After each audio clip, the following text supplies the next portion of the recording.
अस्सलाम वालेकुम स्टूडेंट्स। हम लोग डिस्कस कर रहे हैं physics 10th class chapter number 10। आज हम लोग जो टॉपिक डिस्कस करने लगे हैं वो हमारे पास क्या है, डैम्प्ड ऑसिलेशन। इसकी कुछ चीज़ें जो हम लोग आज डिस्कस करेंगे। सबसे पहले उसकी डेफिनेशन कि ऑब्वियसली डैम्प्ड ऑसिलेशन है क्या, उसकी कुछ एक्सप्लेनेशन देखेंगे हमारे पास, और लास्ट में हम उसकी क्या करेंगे, एप्लीकेशन डिस्कस करेंगे कि हमारे पास डेली लाइफ में डैम्प्ड ऑसिलेशन की एग्जांपल्स या एप्लीकेशन क्या हैं। तो सबसे पहले हम लोग मूव करते हैं कि डैम्प्ड ऑसिलेशन है क्या। हम लोगों ने लास्ट लेक्चर में डिस्कस किया था सिंपल हार्मोनिक मोशन या ऑसिलेटरी मोशन। तो अब हम लोग देखने लगे हैं कि हम लोगों ने जब डिस्कस किया था कि एक पेंडुलम जो है वो मूव करता है पॉइंट जीरो से ए पर और ए से वापस ओ पर और ओ से फिर बी पर और बी से फिर ओ पर, लेकिन उनके दरमियान जो डिस्प्लेसमेंट था, जो एम्पलीट्यूड था, जिसको मैं एज सच कहूँ, एम्पलीट्यूड जो था वो हमारे पास क्या था, सेम था। हम लोग जो है वो आइडियल सिचुएशन डिस्कस कर रहे थे कि हमारे पास जो सिस्टम है वो क्या है, आइडियल कंडीशन में है, उसमें हमारे पास जो फ्रिक्शन है या जो दूसरे फैक्टर्स हैं वो एप्लीकेबल नहीं है। तो अब हम लोग जो है वो रियल लाइफ एग्जांपल्स डिस्कस कर रहे हैं। तो डैम्प्ड ऑसिलेशन हमारे पास क्या है, ऑसिलेशन सिस्टम है किसकी प्रेजेंस में, एक रेजिस्टिव फोर्स की प्रेजेंस में। मीन किसी भी रेजिस्टिव फोर्स की प्रेजेंस में जो हमारे पास ऑसिलेशन होगी वो हमारे पास क्या कहलाएगी, डैम्प्ड ऑसिलेशन कहलाएगी। मीन हमारे पास कोई भी ऑसिलेटरी सिस्टम किसकी प्रेजेंस में, रेजिस्टिव फोर्स की प्रेजेंस में जब वर्क करेगा तो वो हमारे पास क्या कहलाता है, डैम्प्ड ऑसिलेशन कहलाती है। डैम्प्ड ऑसिलेशन को समझने के लिए, उसकी एक्सप्लेनेशन के लिए एक सिंपल सी डायग्राम है आप लोगों के पास कि यहाँ पर हमारे पास क्या किया, किसी भी बॉडी ने वाइब्रेट करना शुरू किया।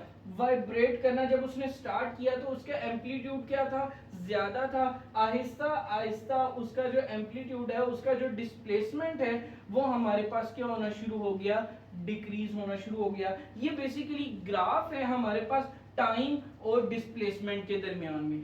टाइम और डिस्प्लेसमेंट कह लें या अगर आप टेक्निकल लैंग्वेज में इसको कहें तो हमारे पास क्या है, एम्पलीट्यूड। क्योंकि लास्ट लेक्चर में हम लोगों ने डिस्प्लेसमेंट का क्या नाम दिया था, मैक्सिमम डिस्प्लेसमेंट को एम्पलीट्यूड का नाम दिया था।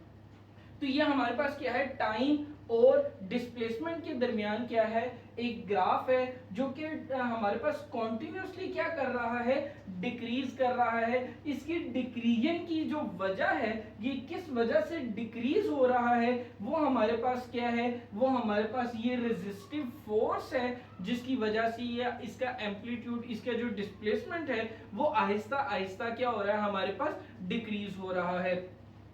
अब हमारे पास इसका जो एम्पलीट्यूड आहिस्ता आहिस्ता डिक्रीज हो रहा है, एक वक्त आएगा कि ये आपने अक्सर देखा होगा बल्कि कि एक पेंडुलम अगर उसको आप लोग मैक्सिमम पोजीशन पर जाकर छोड़ें तो वो क्या करता है, मूव करता है। जैसे मेरे पास ये एग्जांपल है, मैंने इसको अगर यहाँ पर लाकर जो है वो छोड़ दूं तो ये क्या करेगा, यहाँ पर मूव करना शुरू कर देगा। जैसे ये मूव करना शुरू कर देगा, आहिस्ता आहिस्ता इसका एम्पलीट्यूड का होता जाएगा, कम होता जाएगा, और एक वक्त क्या आएगा कि ये हमारे पास स्टॉप होता जाएगा।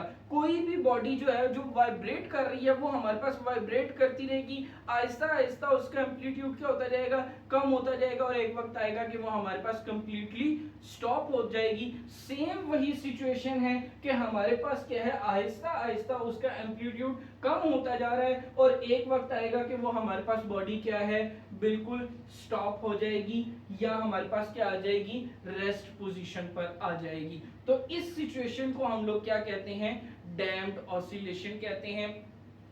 डैम्प्ड ऑसिलेशन के बहुत सारे हमारे पास जो हैं वो बेनिफिट्स भी हैं। तो उसकी एक रियल लाइफ एग्जांपल जो है वो हमारे पास क्या है, शॉक एब्जॉर्बर है।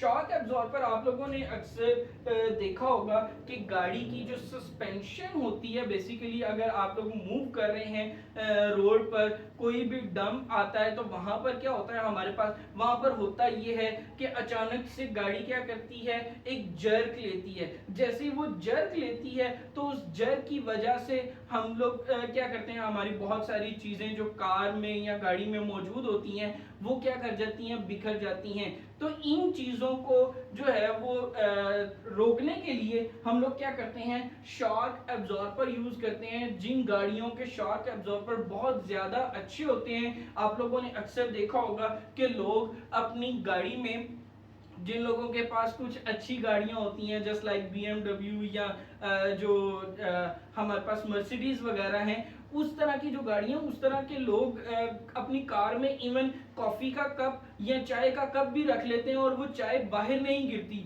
लेकिन कुछ लोग जिनके पास थोड़ी कम वो गाड़ियां होती हैं जिसमें मेहरान होगी, कल्टस वगैरह, तो ये इनके पास अगर हम लोग गाड़ी में कप रखें चाय का या कॉफी का तो वो क्या हो जाता है, गाड़ी में ही गिर जाता है। तो बेसिकली वजह क्या है, हमारे पास ये शॉक एब्जॉर्बर है।